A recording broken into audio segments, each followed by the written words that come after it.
Napakabait. Makakatagay. Inanak ng nakaraaraw, kapakaganda na. Ang inahin kong baboy, napakabait.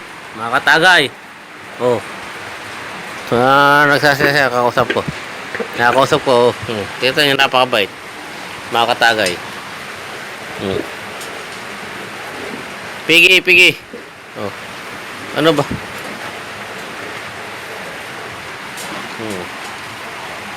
Pakabait niya, makatagay. Iniimas ko lagi siya. Yan, nakita niyo makatagay, napakabait ng inahin ko na to, nananganak. May mapiglit siya, doon makatagay mapiglit niya. Oh. Makatagay, tingnan, napakabait. Piggy, come here. Come here. Napakabait, makatagay.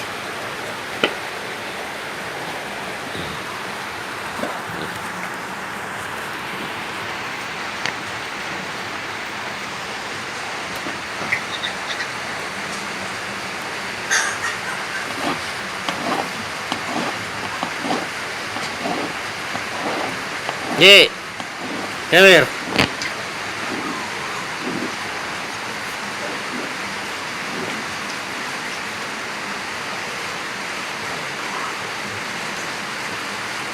Napakabait. Inay na ganito, napakabait, mga katagay.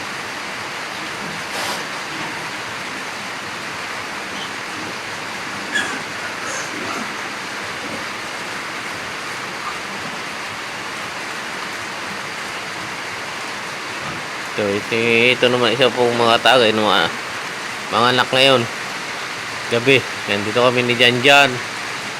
Parang panak na naman mga tagay. Oh. Lilabor na siya. Hindi ako uwi. Dito muna ako marutulog sa aking farm. Yan, si Janjan. Kasama ko si Janjan, mga tagay.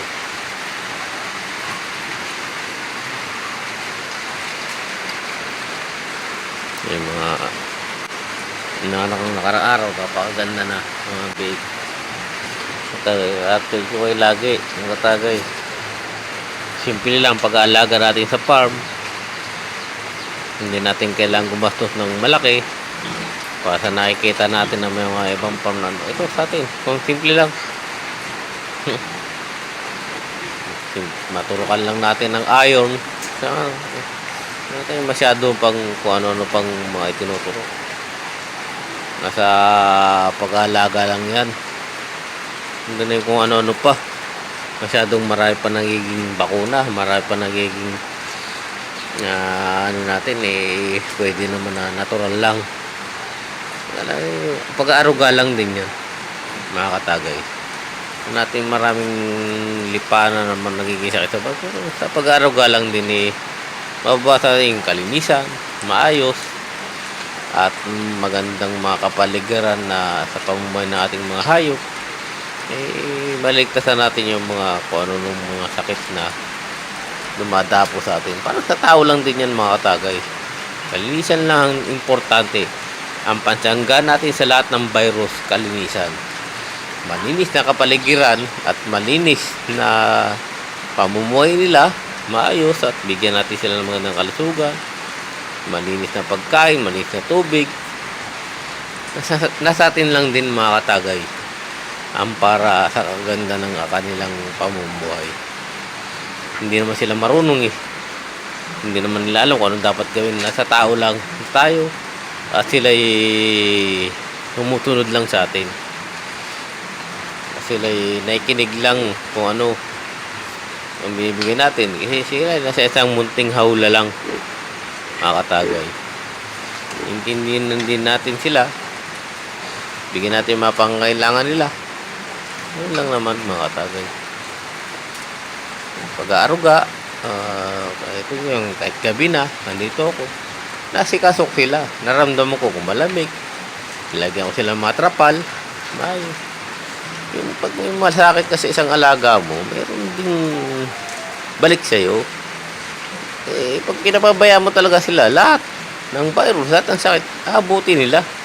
Pero pag pinakita mo sa kanila na pag mamalasakit mo, malayo sila sa karamdaman dahil tinutulungan natin sila at tinutulungan din nila tayo.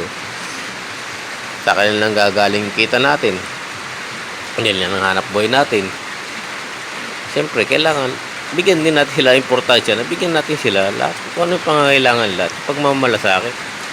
Alam mo malamig na ang panahon, ba't hindi sila bigyan ng magandang bahay, magandang pagkalinga? Diba ganun lang naman mga katagay?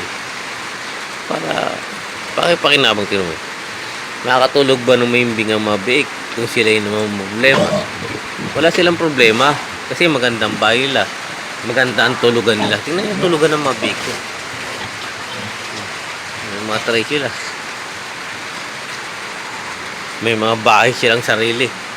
Kung sakaling lamigin sila, may pwede silang puntahang bahay. Ganyan lang mga katagay. Para tayo swertein at bigyan tayo mga biyaya. Tulungan din natin sila. Hindi yung bahala sila kung mamuhay kung sa alaga na nga natin sila, pababayaan pa natin. Tapos sasama ang loob natin pagka nagkaroon sila ng problema, nagkaroon ng sakit. Sa kakulangan lang din natin yun. Kaya tayo na dapat gumawa ng paraan mga katagay para guminhawa ang pamumuhay din nila. Bigyan din sila natin ng magandang maayos na tutulugan nila, tuyo na titirahan, hindi sila nababasa kahit umuulan, magandang bahay nila.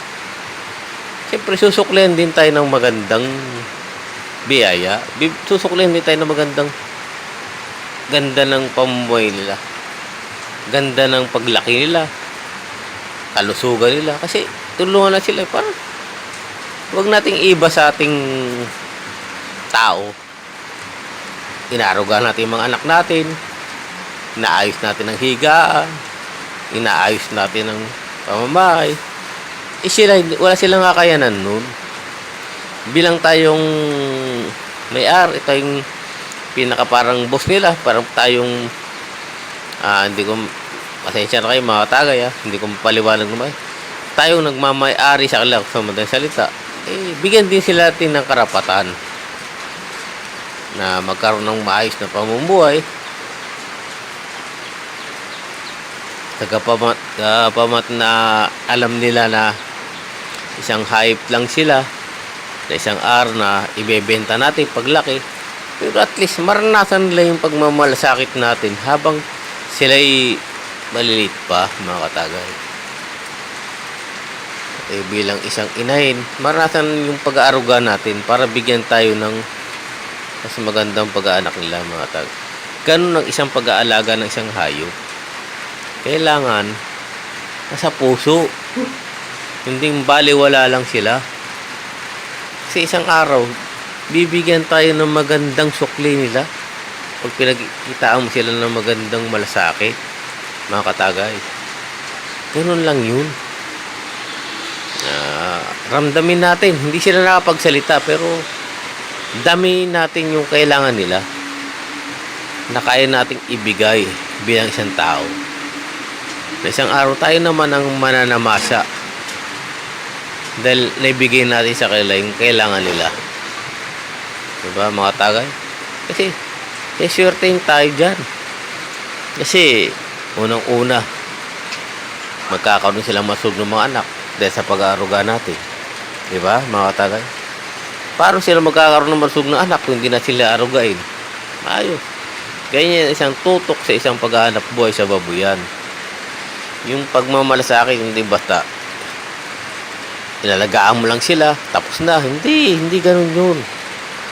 Kailangan pakita natin yung tunay na pagmamalasakit. Ano bang pangangailangan nila? Dapat maramdaman natin kung anong feeling nila. Baka giniginaw yung mga big natin. Ano bang dapat natin gawin? Lagyan natin ng ilaw, sakloban natin yung kulungan. Napakasimple lang yun mga katagay. Diba? Hindi yung bahala na sila, matulog na tayo, bukas na yan. Huwag ganun mga katagay.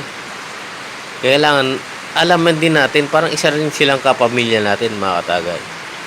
Yan ang isang ipinapayo ko sa inyo. Kung gusto nyo umunlad ng isang pag-aalaga nyo hayop, ano pa man hayop yan, baboy man, maging kambing man yan, manok man yan, o pato man yan, o ano man, kung anong klase pang mga hayop, yun ang importante, nasa puso ang pagmamalasakit. Hindi natin kailangan ng baliwalain. Ang kailangan natin pagmamahal kung gusto nating umasenso ang ating pag-aalaga ng hayupan. Maraming salamat mga tagay. Sana manawaan niyo ako. Salamat po. Thank you po mga tagay.